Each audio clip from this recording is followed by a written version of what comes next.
week 7 of the fantasy basketball season. And here's a few forwards I would drop this week. Guy's Michael Porter Jr. of the Denver Nuggets. So Michael Porter, great talent, no doubt about it, but now another back surgery he's going to need here. And there's no timetable for his return. And the report is an indefinite period of time he's going to miss here. So this surgery is a big surgery, this back. And we haven't seen him in action since November 6th, which is almost a month already. So on the season for Porter, 9.9 points a game, 6.6 rebounds, 1.9 assists, 1.1 steals, and 1.1 threes a game.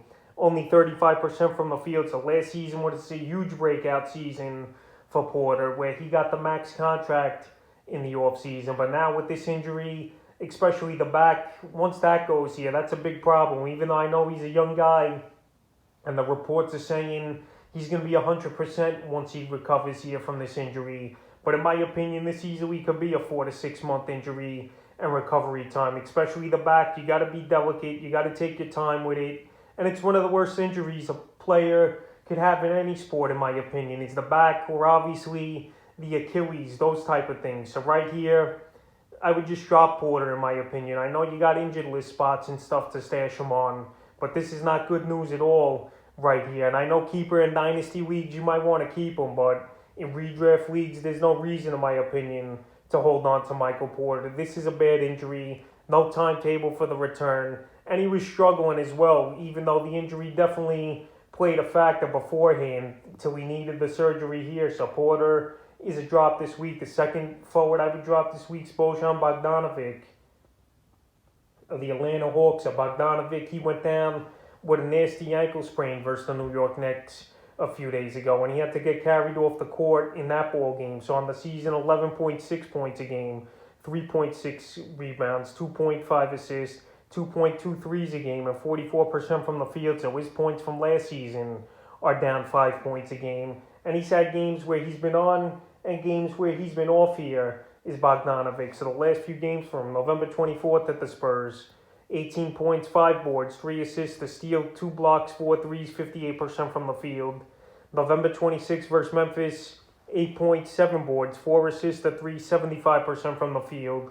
And in that ball game versus the Knicks where he got hurt, he only played 10 minutes, 2 points, a board, an assist, a steal, and 25% from the field. So right here, he was starting to get things going, I think, a little is Bogdanovic. But now with the injury and the poor numbers and a lot of injuries around the league here, if you got a limited amount of injured list spots, there's no reason, in my opinion, to hold on to him.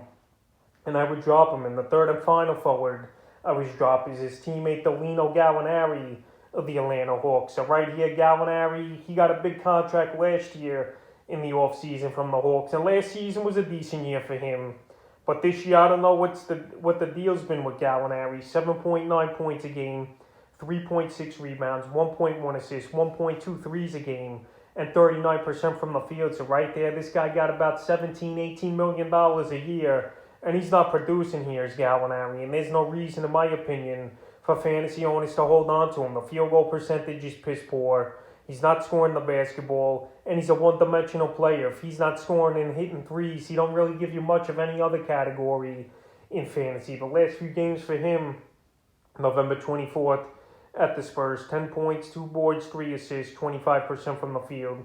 November 26th at the Grizzlies, 9 points, 2 boards, 4 assists, a steal, 2 threes, 50% from the field. Then November 27th versus the Knicks, 5 points, 2 boards, a 3, 18% from the field. So right now, that's not getting the job done. He's an easy drop, in my opinion. And if he gets hot, yeah, you go out there and try to get him back on your roster. But right now, he's a forward I would drop. So that's a few forwards I would drop here for Week 7 of the fantasy basketball season.